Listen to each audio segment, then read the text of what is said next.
For the first time since September 11th, 2001, the FAA had to put a temporary pause on all departures for aircraft across the nation because of a tech issue.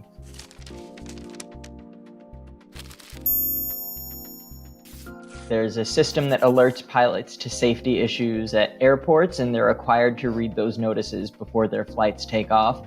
And the system that delivers those notices to pilots had a technical issue. The system is called NOTAM, the Notice to Air Missions. It alerts pilots to safety issues like construction at the airport, a runway closure, icing on the runway. So it really goes to show how much of an impact this one little system outage has. There were over 10,000 flights that were delayed. There were well over 1,000 flights that were canceled.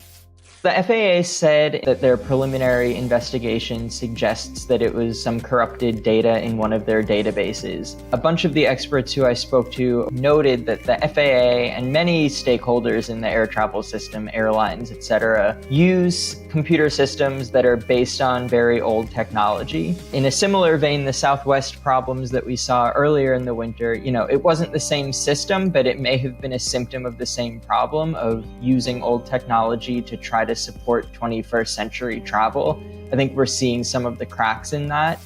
The experts that I spoke to said really comes down to using newer technology. Keeping stuff updated is obviously a good way to keep it more resilient. Where it gets complicated, especially for the FAA, is they're a government agency, so there's a lot of regulatory hurdles to do that kind of thing.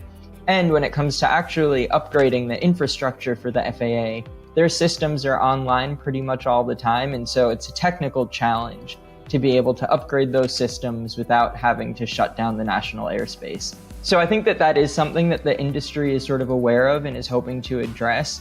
But again, it's really out of everyone's control until they can get those systems